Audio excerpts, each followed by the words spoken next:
Olá, alunos! Tudo bem com vocês? Eu sou a professora Aline e o tema da nossa aula de hoje é caule, anatomia e morfologia. Vamos entender melhor esse tema? O objetivo da nossa aula é comparar diferentes processos reprodutivos em plantas e animais em relação aos mecanismos adaptativos e evolutivos. Qual é a função do caule na planta? Como principal função, nós temos um eixo de sustentação. O caule é responsável pela sustentação, pela condução de substâncias presentes na planta. Aqui nós temos, quando jovem, um caule que pode ser verde devido à presença de clorofila, que é o pigmento responsável pela fotossíntese. Qual é a principal função do caule numa planta? O caule tem como principal função a sustentação. Ele também atua na condução de seivas, condução de substâncias. Perceba que o caule, ele tem uma região onde se desenvolvem as flores, as folhas e também os frutos. Esse caule, ele quando jovem pode ter uma coloração verde que é devido à presença de clorofila. A clorofila é o pigmento responsável pela fotossíntese, pela transformação da seiva bruta em elaborada, ou seja, pela formação de uma matéria orgânica na planta que é realizada na folha. Mas alguns caules realizam esse processo devido à presença da clorofila.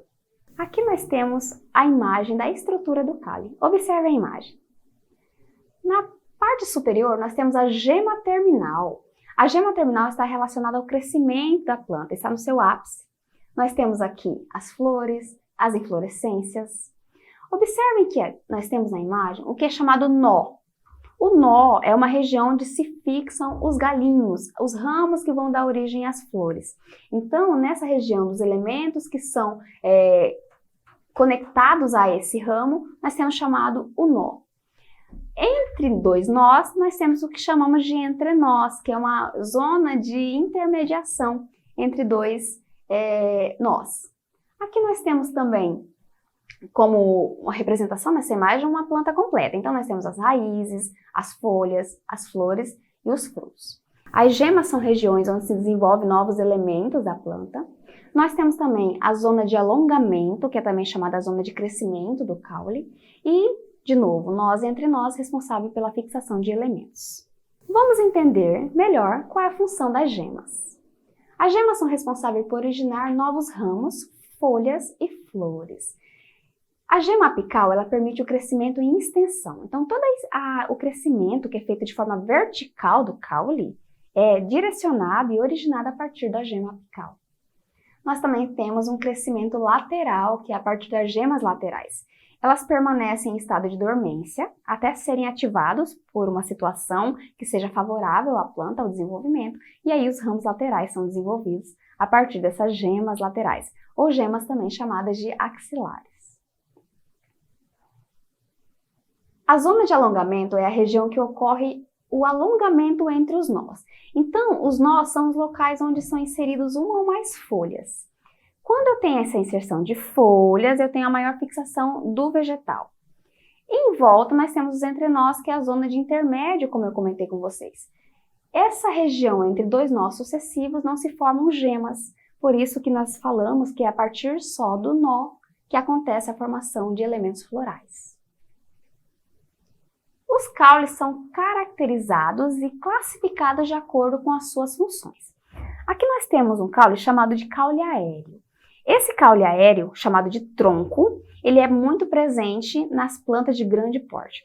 Então aqui nós temos um caule que é vertical e que serve de sustentação para a planta. Um outro tipo de caule é o estirpe. Observe a imagem. A estirpe, ela não possui nenhuma ramificação. Então é muito característico de plantas como palmeiras que não têm galhos laterais. Consequentemente, esse caule acaba sendo caracterizado por ser esguio, não ter essas gemas laterais, ser cilíndrico, e as folhas desse tipo de vegetal são localizadas na parte superior. Um outro tipo de caule aéreo é o colmo. O colmo tem dois tipos de subclassificações. Primeiro, como característica principal do colmo é o fato de ele ser cilíndrico. Ele pode ter preenchimento ou não. Então aqui nós temos um caule cilíndrico com nós e entrenós muito bem definidos. Então percebam na imagem que você consegue ver a divisão desse caule, a divisão desses nós entre nós. E como característica principal de um caule que é chamado oco, que não tem preenchimento, nós temos como exemplo o bambu. E uma outra característica de um caule desse tipo como que é preenchido, que tem preenchimento, é a cana-de-açúcar, né? Nós consumimos a cana-de-açúcar a partir do rompimento desse caule externo. A haste é um caule muito característico em plantas como feijão. Esse tipo de caule é um caule ereto, muito fino, caracterizado, e dos exemplos que nós temos é o nosso feijão. Um outro tipo de caule é o cladódio. Esse caule é muito característico dos cactos. Consequentemente, eles também armazenam água. Nós sabemos que os cactos vivem em biomas que há baixo nível de chuva. Então, consequentemente, esses cactos absorvem uma grande quantidade de água. Então, nós temos aqui vegetais que são verdes, que podem armazenar água, e como característica principal, um caule achatado também presente nessa classificação. Outro tipo de caule são os rizomas, muito característico das bananeiras. Esse tipo de caule, ele é subterrâneo e ele cresce de forma horizontal e não vertical. Uma outra classificação de caules são chamados tubérculos. Os tubérculos são caules que armazenam substâncias nutritivas. Então, esses caules são subterrâneos, armazenam esses nutrientes e muitas vezes são confundidos como frutos, né? Mas aqui nós temos alguns exemplos de tubérculos que são chamados esses caules subterrâneos. Aqui nós temos a batata inglesa como exemplo. É muito comum que as pessoas confundam o caule subterrâneo tubérculo com a raiz tuberosa. A raiz tuberosa também armazena substâncias nutritivas, como a batata doce, como a mandioca, mas ela não tem galhos, gemas laterais de ramificação, porque não é um caule, é uma raiz. O outro tipo de caule subterrâneo nós temos chamados de bulbos. Como exemplo, nós temos a cebola. Esses caules, eles têm um formato de cone e as suas folhas são modificadas. Então, essas folhas modificadas que consumimos da cebola é justamente relacionada a esse tipo de reserva nutritiva que é muito comum nesse tipo de caule. Então, esse tipo de caule possui uma gema grande e muitas folhas modificadas. Mais um tipo de caule, aqui nós temos as gavinhas. Observe que as gavinhas, elas têm essa estrutura toda enroladinha presente nessa planta, ela é responsável pela sustentação. Então, ela vai se enrolando na estrutura e, consequentemente, contribui para essa sustentação da planta. Então, aqui nós temos como exemplo dessa imagem, formando tipo um caracolzinho, né? Em volta aqui desse caule. Como que se dá o crescimento do caule? Vamos observar a imagem? Aqui nós temos dois tipos de plantas, monocotiledôneas e eudicotiledôneas. Observe que o xilema, que é um tecido de condução de seiva. O xilema, ele conduz seiva bruta, água e sais minerais. O floema, também caracterizado na imagem, ele conduz seiva elaborada, que é a matéria orgânica. Para dentro, sempre o xilema, na parte interior, representado aqui em rosa. E para fora, sempre o floema, representado aqui em azul. Nós temos aqui o feixe vascular, que estão caracterizados esses dois tecidos, o tecido fundamental e, por fora, a epiderme, que é o tecido de revestimento da planta. Uma outra representação na imagem da direita, aqui nós temos o córtex, onde se dá o desenvolvimento do câmbio. Aí o câmbio forma de novo o floema, que é o tecido vascular que transporta a seiva orgânica para fora, e o xilema, que transporta a seiva bruta para dentro. E aqui em volta dele nós temos o câmbio da casca e o feixe vascular. Mais uma imagem, aqui novamente, representado o câmbio da casca, onde se insere os elementos de vascularização. Aqui o maior desenvolvimento do caule, onde se observa a medula, que é a parte central, a parte interior do caule, e aqui a epiderme sendo bem caracterizada por esse tom verde mais escuro. Observe que a epiderme ela tem uma camada menos espessa, né? A camada de revestimento. Aqui mais uma imagem para você, observe um outro corte, né? Nós temos a periderme, que é o desenvolvimento da epiderme desse tecido mais desenvolvido. Aí nós temos o câmbio vascular e separando, né? O elemento xilema, que é o tecido vascular, e o elemento floema, também tecido vascular. E aqui, Como característica, né, desse caule muito bem desenvolvido, nós já temos toda a casca formada. Então, perceba, a casca é formada pela periderme, pelo câmbio corticortal e pelo floema, chegando até a parte do câmbio vascular. Agora nós vamos ver um vídeo sobre partes da planta e como que se dá o desenvolvimento de um vegetal. Hoje aprenderemos as partes das plantas. A raiz é a parte que se encontra embaixo da terra. Suas funções são ser o suporte das plantas e a absorção de água e sais minerais. O caule serve para dar estabilidade às plantas, transportar a água e os sais minerais absorvidos pelas raízes e distribuir por toda a planta o alimento produzido na fotossíntese. Às vezes, se dividem em galhos. Os caules herbáceos são finos, tenros, flexíveis e verdes. Os caules lenhosos são duros e rígidos e chamam-se troncos. São característicos das árvores. As folhas nascem do caule e são de cor verde por causa do pigmento chamado clorofila. Servem para que as plantas respirem e façam a fotossíntese. As folhas se diferenciam umas das outras pelas bordas e pela forma do limbo. No outono, há menos luz, necessária para realizar a fotossíntese. Por isso, as folhas perdem a clorofila e mudam de cor. As folhas têm duas partes. O limbo é a lâmina da folha, formada pela face ventral, parte superior, e pela face dorsal, parte inferior. O pecíolo é a parte que une o limbo ao caule. A flor. As plantas com flor recebem o nome de fanerógamas, mas nem todas as plantas têm flor.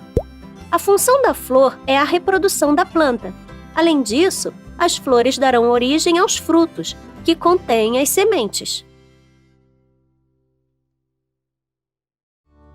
Hoje aprenderemos a fotossíntese. A fotossíntese é um processo que as plantas realizam para fabricarem o seu próprio alimento.